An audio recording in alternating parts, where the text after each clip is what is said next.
Halo, puji Tuhan, selamat pagi, salam sejahtera bagi kita semua. Saya Imre Rungan, kembali dalam video ini membagikan ayat-ayat Alkitab, yaitu ajaran-ajaran firman Tuhan. Nah, saudara-saudara yang dikasihi oleh Tuhan Yesus Kristus, pagi hari ini saya akan berbicara tentang hal yang paling berat dalam ajaran Tuhan Yesus. Maksud saya ialah salah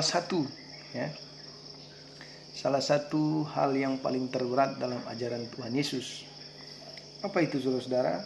Mari kita melihat dalam Matius 5 ayat 44. Tetapi aku berkata kepadamu, kasihilah musuhmu dan berdoalah bagi mereka yang menganiaya kamu. Haleluya.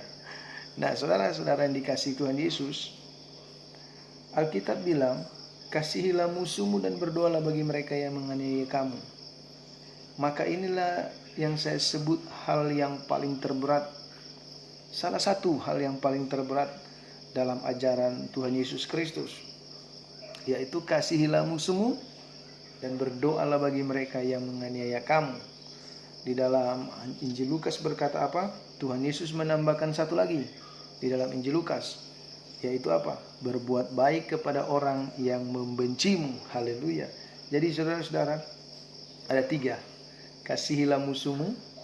Yang kedua, berbuat baiklah bagi yang membencimu. Yang ketiga, berdoalah bagi yang menganiaya kamu. Inilah yang saya sebut, saudara, hal yang paling tersulit, ya. Mengapa hal yang paling tersulit? Mengapa hal yang paling berat? Karena saya yakin, saudara, belum semua orang Kristen melakukannya. Saya yakin, saudara, masih banyak orang Kristen yang merasa ini berat, ini sulit, saudara. Iya kan? Karena mengapa saya katakan berat, mengapa saya katakan sulit? Loh, kasihilah musuhmu, kata Yesus. Kemudian berdoalah bagi yang menganiaya kamu. Kemudian berbuat baiklah kepada yang membencimu. Bukankah itu hal yang paling sulit? Bukankah itu hal yang paling berat, saudara? Sulit, berat. Karena gak gampang loh, saudara. Mengasihi musuh, berdoa bagi yang menganiaya, berbuat baik bagi yang membenci. Kan gak gampang, saudara. Maka saya menyebut ayat firman Tuhan ini adalah ayat yang spektakuler. Saya berpikir seandainya, saudara, ayat ini diucapkan Yesus pada zaman sekarang, maka saya percaya ayat ini akan menjadi viral. Kenapa? Karena ayat ini luar biasa, saudara. Hanya Yesus yang berani mengatakannya. Kasihilah musuhmu, berdoalah bagi yang menganiaya kamu, berbuat baiklah kepada yang membencimu. Hanya Yesus yang mengajarkan. Dan seharusnya kita orang Kristen dimanapun berada melakukan sepenuhnya. Seharusnya kita orang Kristen dimanapun berada mengerjakan sepenuhnya. Artinya, saudara, saya pakai bahasa begini. Kalau kita mengerjakan apa yang diperintahkan Tuhan, berarti kita mensukseskan firman Tuhan.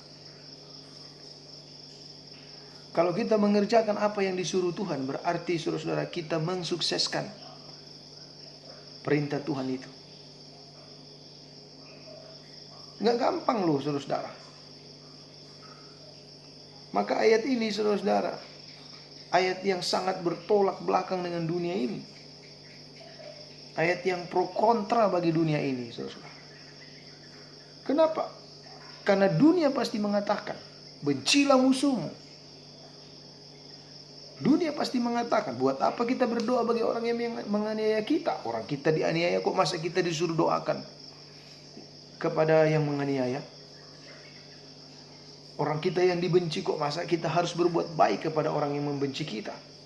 Mustahil. Tapi sekali lagi, saudara-saudara, ini perintah Tuhan Yesus Kristus bagi kita orang-orang yang percaya kepadanya.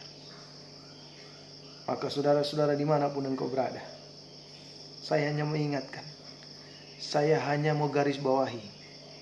Orang-orang yang mampu, orang-orang yang kuat mengerjakan firman Tuhan ini, orang-orang yang sanggup mengerjakan firman Tuhan ini adalah: satu, orang-orang yang sungguh-sungguh percaya dan beriman kepada Tuhan Yesus Kristus. Dua, orang-orang yang sanggup melakukan firman Tuhan ini adalah orang-orang yang sungguh-sungguh mau ikut Yesus. Tiga, orang-orang yang mampu dan sanggup melakukan firman Tuhan ini adalah orang-orang yang sungguh-sungguh mengasihi Yesus. Itu sebabnya saya katakan tidak gampang bagi semua orang melakukan firman Tuhan ini. Bayangkan Yesus berkata, kasihilah musuhmu, berbuat baiklah kepada yang membencimu, berdoalah. Dengan kata lain, doakan orang yang menganiaya kamu. Hai orang-orang Kristen dimanapun engkau berada, kalau engkau dianiaya, doakan yang menganiaya kamu. Tapi jangan engkau doakan mati. Doakan dia supaya dia diberkati, supaya dia dipulihkan, dia disadarkan. Bayangkan, kasihilah musuhmu. Hai orang-orang percaya dimanapun engkau berada, kalau engkau dimusuhi, engkau harus mengasihi musuh. Selanjutnya Yesus bilang apa? Berbuat baiklah kepada yang membencimu. Kalau engkau dibenci, engkau harus berbuat baik pada orang yang membenci. Ini ajaran firman Tuhan. Ini ajaran Yesus, saudara. Dan ajaran ini ajaran yang luar biasa. Itu sebabnya, saudara, buat saya, orang-orang yang mampu mengerjakan, orang-orang yang mampu melakukan firman Tuhan ini adalah orang-orang yang sungguh-sungguh percaya dan beriman kepada Tuhan Yesus Kristus. Orang-orang yang sungguh-sungguh mau ikut Yesus. Orang-orang yang sungguh-sungguh mengasihi Yesus. Mengapa saya katakan demikian? Karena Yesus pernah berkata, barang siapa mengasihiku, ia melakukan segala perintahku. Jadi saudara-saudara, memang berat, memang sulit, tetapi itu perintah. Dan buat saya hanya orang-orang yang sungguh-sungguh percaya beriman kepada Tuhan Yesus Kristus adalah orang-orang yang mampu melakukan firman Tuhan. Orang-orang yang sungguh-sungguh mengikut Yesus adalah orang-orang yang mampu melakukan firman Tuhan. Orang-orang yang sungguh-sungguh mengasihi Yesus adalah orang-orang yang mampu melakukan firman Tuhan. Jadi orang-orang seperti itu adalah orang-orang yang mampu melakukan apa yang diperintahkan oleh Tuhan Yesus Kristus. Jadi saudara-saudara, Alkitab berkata, engkau harus jadi pelaku-pelaku firman Tuhan. Ya, ada banyak orang hanya mendengar saja, tetapi belum tentu sekian banyak orang mendengar, belum tentu sekian banyak itu juga melakukannya. Pasti hanya sedikit yang melakukannya. Maka saudara-saudara, saya mengajak saudara-saudara dimanapun engkau berada, engkau jangan hanya mendengarkan saja, tapi engkau harus jadi pelaku-pelaku firman Tuhan. Yesus mengajarkan kita kasihilah musuhmu. Tuhan Yesus mengajarkan kita berdoalah bagi mereka yang menganiaya kamu. Tuhan Yesus mengajarkan kepada kita berbuat baiklah kepada orang yang membenci kamu. Itu kunci yang luar biasa, saudara-saudara. Dan tidak dapat dikerjakan oleh siapapun kecuali mereka yang sungguh-sungguh percaya dan beriman kepada Tuhan Yesus Kristus. Mereka yang sungguh-sungguh saudara mengikut Yesus. Mereka yang sungguh-sungguh mengasihi Tuhan Yesus Kristus. Saya berdoa pagi hari ini saudara-saudara dalam keadaan sehat-sehat dan baik-baik saja. Dan saya berdoa saudara-saudara dalam lindungan dan pertolongan Tuhan. Saya juga berdoa saudara-saudara diberkati oleh Tuhan Yesus Kristus. Kiranya Tuhan Yesus memberkati kita semua. Ingat saudara-saudara, firman Tuhan bukan hanya didengar, tetapi firman Tuhan harus dikerjakan dan dilakukan. Haleluya.